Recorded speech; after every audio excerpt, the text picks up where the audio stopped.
Hey mama, if you're listening to this, you might be carrying a secret that feels too heavy to speak out loud. You look like you got it all together, you serve at church, maybe you even lead a Bible study. You smile when you drop off the kids, but no one sees the other side of you, the one that comes out behind closed doors. At home, you are a completely different person. You yell, you explode, you scream at your kids, sometimes in their face. You tell them to shut up. You grab them too harshly. You throw things across the room. You smack them in anger, twist their ears, spank them in rage, and immediately after, you are hit with a tidal wave of shame. You cry alone in your room and you whisper, "God, what is wrong with me?" You feel scared and disgusted by your own reactions. You're terrified that someone might find out. You wonder if your kids would be better off without you. You feel unworthy, broken, and too far gone to be redeemed. You try to fix this on your own. You listen to podcasts, parenting books, download freebies, but nothing changes. You keep falling back into the same patterns, and it feels like you are stuck in a cycle that you can't break. You don't trust yourself anymore, and if you're honest, you are afraid of who you've become. But here's the truth, Mama. You are not beyond hope. You're not alone, and with God's help and the right support, you can change. I'm Elizabeth, a mom of 4 and an anger management coach for Christian moms. And inside my Calm Christian Mom coaching program, I guide women just like you through a powerful transformation. This isn't shallow behavior management. We go deep. We address your triggers, your stress, your mindset, your nervous system, and the spiritual root behind your patterns. We invite God into every layer and walk hand in hand towards healing. In just 12 weeks, you can become a completely different mom, unrecognizable. One who leads with patience, not panic. One whose children feel emotionally safe around her. One who cultivates peace. This summer, I'm offering a Calm Mama strategy session, a powerful 15-minute one-on-one coaching session designed to help you uncover the root of your anger and receive spiritual, emotional, and practical support. It's your chance to experience what coaching is like with me before diving deeper into ongoing support. If we both feel like the full program is the next right step, we can talk about what that looks like for you. You don't have to keep living like this. Your family is worth healing, and so are you. Use the link in the show notes to book the Calm Mama strategy session.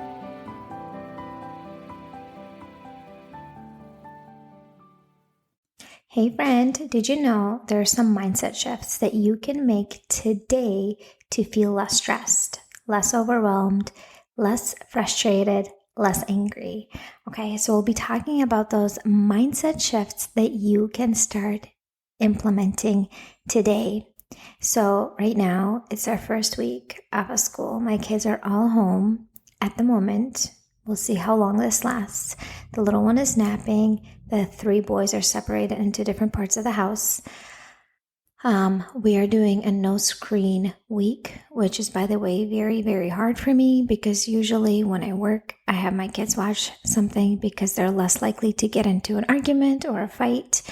But we decided to do, I decided because I think it's hardest for me to do a no screen week to get my kids to read more, to get them to be more creative and come up with new ideas so they're not so dependent on screens and don't ask me about it as much.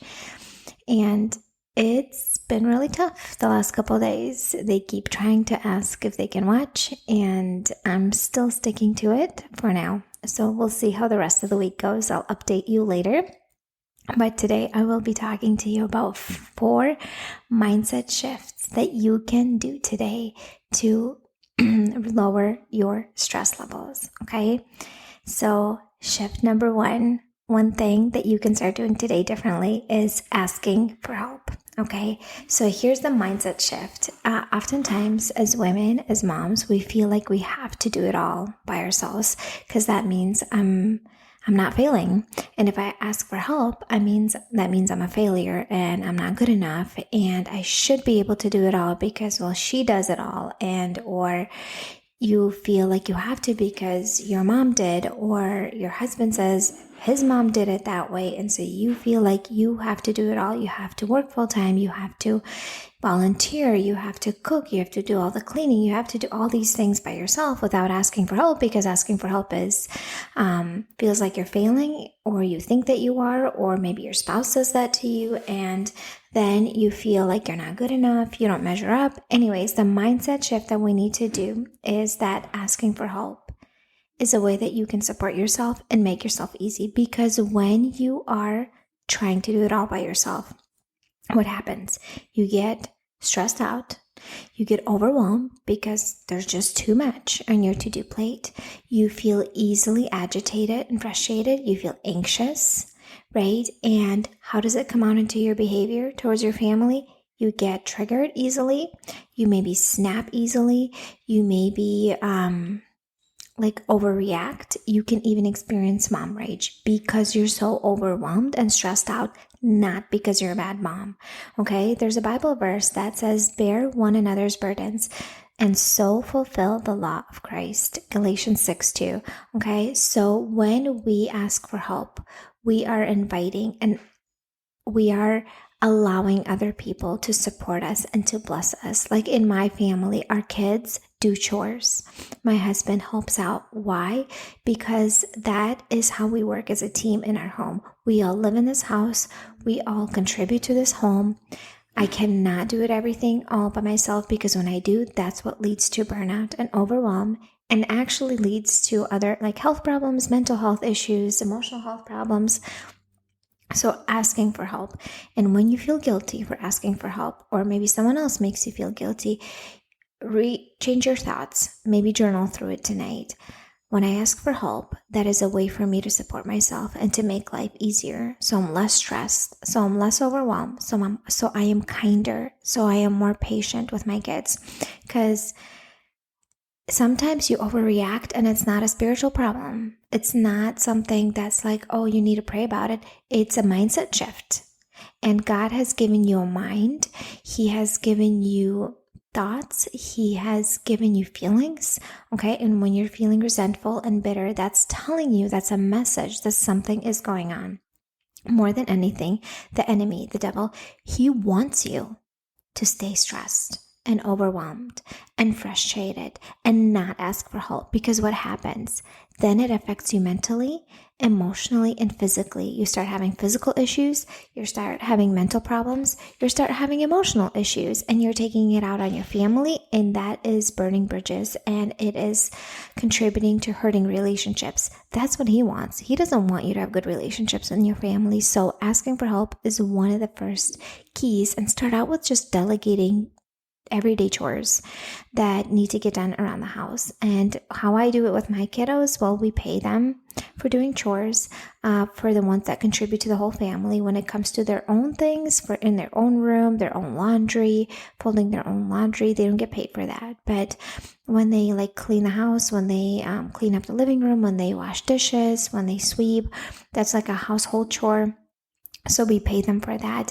Also, my kids say, hey, can I watch something? Can I watch something? Can I go play outside? Can I go hang out with my friends? Yes, after you do this chore. And then typically, yes, they whine sometimes about it, but it motivates them enough to do the chore without too much conflict. Sometimes, of course, there's attitude and resistance, but it's just life. I have days where I don't feel like doing things, but I just still have to do it, and so, but this is how I ask for help for my family members to reduce stress. Also, that could be delegating. You could be, delegating to a meal delivery service. You could be delegating to grocery pickup. You could be delegating things for Amazon, subscribe and save. So you don't have to do the work and try to figure it out and go to the store that extra time, or you could ask for help for your parents if they live close to pick your kids up from school. Anything that you can do to make things easier and simplify, because if you can ask for help and that makes your life easier, less overwhelming, less stressful, and then you're nicer and kinder to your family, heck yes, please do that. Don't rob other people of an opportunity to bless you. Number 2, perfection. This is a mindset that is creating so much stress for you, trying to be perfect. Okay, for example, do you ever feel like your house has to be perfect before people come over to your house because you are afraid of what other people think? Or you are cooking something and it has to be just perfect if you're bringing it over to an event, or whatever you're doing. Like, you are just a perfectionist, you're writing an email, you're overthinking it, it's taking too long, it's stressing you out because you're seriously just overthinking it. It's a mindset shift. Some of it I know is just your personality, and you have to shift your mindset and perspective about this. Like, it's okay to make mistakes. It could come from your childhood because you maybe had a parent that expected perfection, and that might be something you need to process through and work through in journaling, or maybe even go to therapy. But perfection is something that is literally stealing sometimes even your joy, sucking the life out of you, and creating so much stress because you're trying to make it perfect. Like, go back to the example of making your house look perfect if somebody's coming over. Imagine how much stress that creates and tension with your family, and you freaking out, screaming at everybody because you want it to be perfect, or a birthday party that has to be perfect. If you want to listen to a stress-free birthday party or a birthday celebration that I had with my son this past month in May, go listen to the previous episode on Monday about how we celebrate birthdays as a family. Very low key, very less. There's almost like no stress involved at all, and I love it. And I would love to continue that moving forward. We might have to do birthday parties. Moving forward, my kids will want to invite friends. As easy, as simple as possible. Ask your kid what is important for you and reduce the stress. Don't overthink it. Don't make it hard. And if you are overthinking, it's a mindset shift. Like, go back to, why do I feel like this has to be perfect? Why does it matter what other people think? Like, why is that so important to me? How can I redirect those thoughts and tell myself it's okay for it not to be perfect? It's okay for things to be different than before. It's going to be all right. I'm going to be fine. Everyone's going to be fine. It's okay to make mistakes. It's okay to mess up. I can fix it later. It's okay not to be perfect. You are not God. You're never going to be perfect. Yes, it's important to strive to, do things good and not just like halfway. I mean, there's a balance there. Okay. And so perfectionism can really, truly create a ton of stress in your life that is controllable, that you can release and surrender even to God if it's something that you're struggling with. Okay. So let go of some of that. Again, it's a mindset shift. You change your thoughts, the way you think about it. You figure out why you think that way in the first place, and then you literally create a new thought, okay, that is serving you and supporting you and that is life-giving to you. Number 3, have you ever had a thought like this? That rest is lazy? That it is bad to sit down and rest? And that is something that's stressing you out like crazy.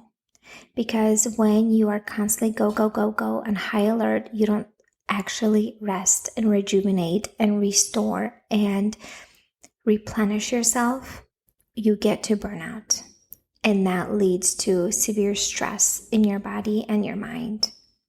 And when you are burned out and overwhelmed and stressed out, you're emotionally having a really, really hard time controlling your emotions and being in control of them, because there's too much stress that your brain is under. In order to be able to emotionally regulate and stay more calm and regulated, your brain needs energy. And if you're constantly going, and your nervous system is overloaded and stressed out, you don't have the energy to emotionally regulate and stay calm and patient and collected. And again, that's not necessarily a spiritual problem. That's just a biological, physiological problem. Like, you are so overwhelmed because you have so much happening, because you think that resting is lazy, and you have to be productive all the time to be a good mom, to be a good Christian, to be a good human. I don't know what the thought is behind it, but the thought is like resting is lazy.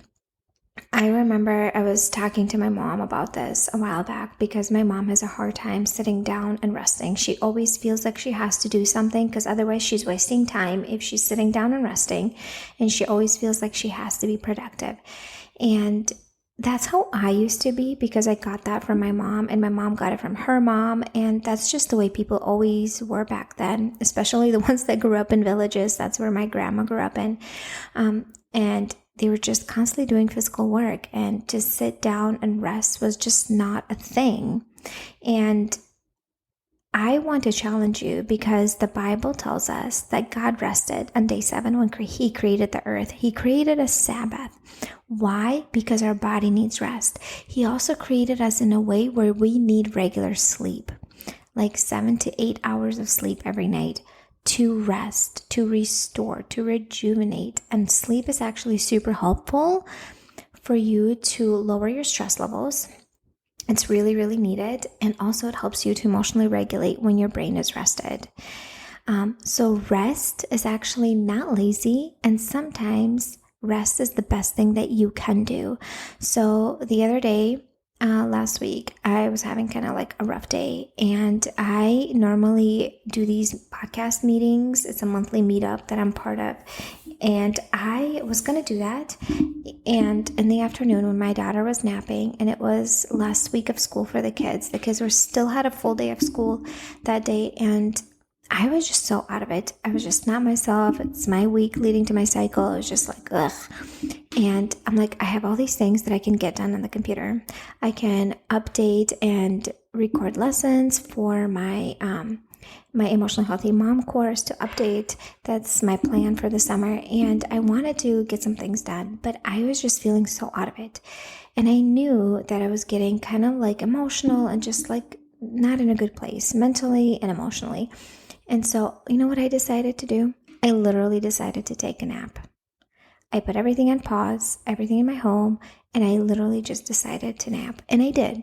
And I felt better afterwards. And sometimes the best thing that you can do is rest. It could be sleep. It could be cancel a meeting. It could be cancel a gathering. It could be just literally taking a nap, whatever it is, or just sitting outside watching your kids play and just sitting and not meeting up with anybody and just being there and having nothing going on in your evening in the schedule and just going on a walk with your family. And that might be your restful thing.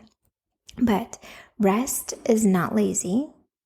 There's a difference between being lazy and literally not doing anything, never being productive, and just like sleeping on the couch and doing nothing all the time just because, I don't feel like doing it, versus never taking a break because you feel like you always have to be productive and you feel like rest is lazy. When you rest and you rejuvenate and you restore, you are feeling better and you're able to show up as a better self for the rest of the family and the people around you. And so when you feel lazy or unproductive, when you need rest, you literally take that thought and say, is this actually truly lazy? What is the truth? No, the truth is that I need to rest because God created rest, and I need that in order to show up as a better mom for my family. And reframe those thoughts and say, rest is productive. I need rest so I can show up as a better mom, as a better wife for my family. Okay, so number 1 is asking for help. Reframing that negative mindset to asking for help is the best way I can support myself. Number 2 is the mindset of feeling like you have to be perfect. So shifting that mindset and redirecting those thoughts and saying it's okay not to be perfect. It's okay to make mistakes. I am safe not being perfect. It's okay. Number 3 is changing the thought that rest is lazy and changing it to rest is productive and actually needed in order for me to show up as a better mom. And number 4, a mindset shift that you need to make today to feel less stressed is letting go of controlling others. Oh, this is a hard one. I can tell you this is my personal struggle. especially when it comes to my children. Not so much to my spouse, still have problems where I want to control him, but when it comes to my children specifically. So part of it comes from my upbringing. I was taught or heard messages from others and from my parents that kids are a reflection of how you are doing as a parent. So if your kids are misbehaving, that means you're not doing a good job as a parent. And so that mindset really created a lot of desire to want to control my children, because if they misbehave, that means I'm not a good mom. That internal message and belief that was ingrained in me. And that's the way my parents were taught in the community, the Christian community they grew up in. And I'm still a Christian. I still go to church. But some of these beliefs that I recognize that were not actually correct. And one of them is trying to control others. So the Bible tells us that we need to have self-control, not other control. So Galatians 5:22-23 says, "But the fruit of the Spirit is love, joy, peace, patience, kindness, goodness, faithfulness, gentleness, self-control. Against such things there is no law." Okay, so Bible tells us that we need to have self-control, not other control. And that is part of it, is just our human nature, right? We want to have control over things and other people. It makes us feel better and safer when we can control others. Yet releasing control and releasing like our spouse or our children and the things we can't control is really, really hard, right? Because in reality, the truth is, what can we control? We can control our own behaviors, our own thoughts, our own mindset, our own choices, our own reactions, our own habits. We can literally just control ourselves. We cannot control other people. Have you ever tried controlling a baby who's crying, who has a hard time falling asleep, and you feel out of control and you feel so frustrated and stressed, and it brings out anger because you feel out of control in the situation? Okay? How about with your kids when they're not cooperating? A toddler who's melting down, and your older children that are talking back to you. By the way, that's like my preteen right now. Everything I say is annoying. And, he's got rolling his eyes and mom, that type of thing. Maybe some of you can relate to that. But when we try to control other people and we are not able to, we get really, really, really frustrated. Now, that is not to say that we can just let them do whatever they want and walk all over us. Our job as a parent to be in control and in charge. That means we still create rules and boundaries and limits. And there's consequences, but that does not mean we're trying to micro control every little tiny thing that they do and how they do it. And, there's a nuance to that, obviously, of course, but I think that God calls us to have self-control and not other control. That's how I understand in the Bible. And it is really, really hard. It is one of the hardest things. I think patience and waiting on God is like number one hard thing. And the other one is surrendering and releasing control and trusting God and things that are out of your control. So your job, I believe, as a parent, as a mom, as a human, always is to speak up and say what you feel and why you feel. Let's say with your spouse or with your kids, and say, I feel sad, or I feel disappointed, or I feel put down when you do or say XYZ, or I feel triggered. I would appreciate if you don't do XYZ. But you can express your feelings. You can set boundaries. When you do XYZ, I'm going to remove myself from the situation. When you raise your voice at me and you scream at me and you say things in a disrespectful way, I don't tolerate that behavior, so I'm going to remove myself from this room, and you can find me when you can speak to me in a kind way. You can set limits and boundaries and control your own behavior and your own actions, but not try to micro control the other person. You can't control them, but you can influence them by your own behavior and your words and your actions. Okay, so when we try to control the other person and make someone do something and we can't do it, We feel out of control. And what does that stir up? Anger and maybe intense frustration. And that really does create stress in our minds.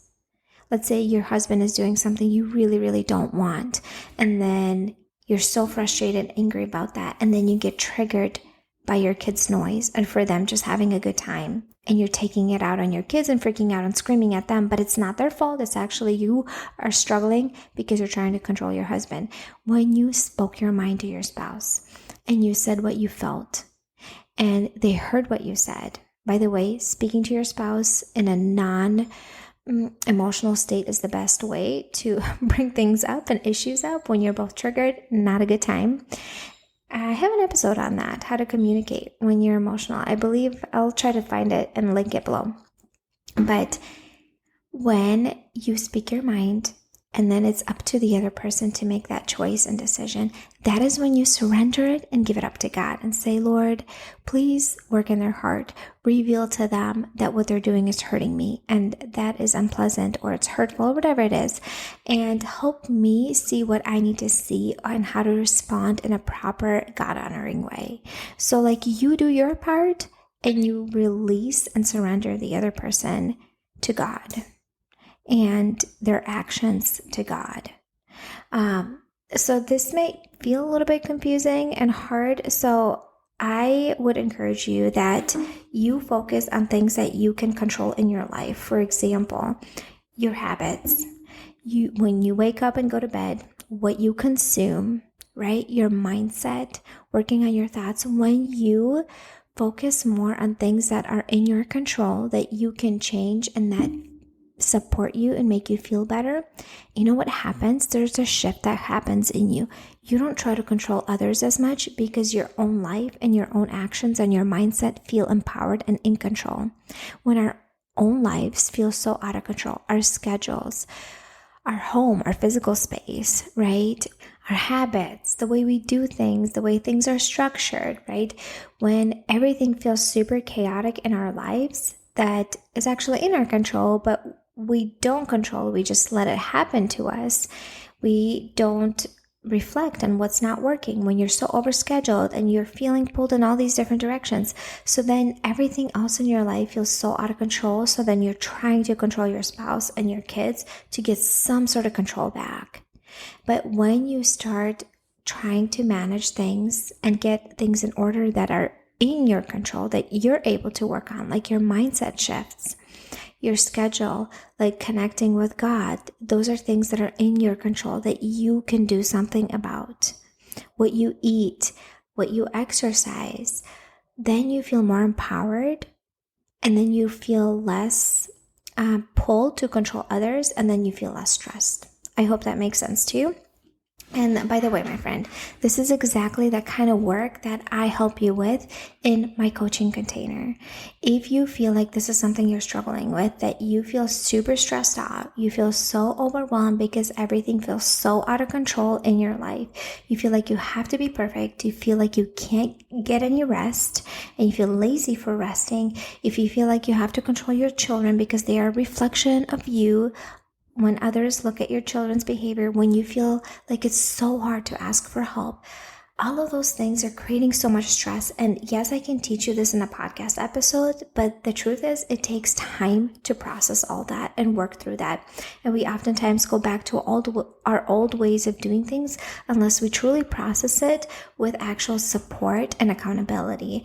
And I'm here for you, my friend. If you are truly struggling with this and you're like, okay, I'm ready to do the work. I'm ready to do the internal work to make the changes in my life and not just listen to free podcasts, but actually invest in myself, because that is investing into my family so then I can show up as a better mom for my kids and set them a godly example of the mom that I actually want to be and that God is calling me to be. My friend, this is where I thrive. This is where I shine. This is where I can support you and guide you. I will call you out on things that are not serving you. I will point them out to you and we will process that, and I will challenge you and I will push you out of your comfort zone.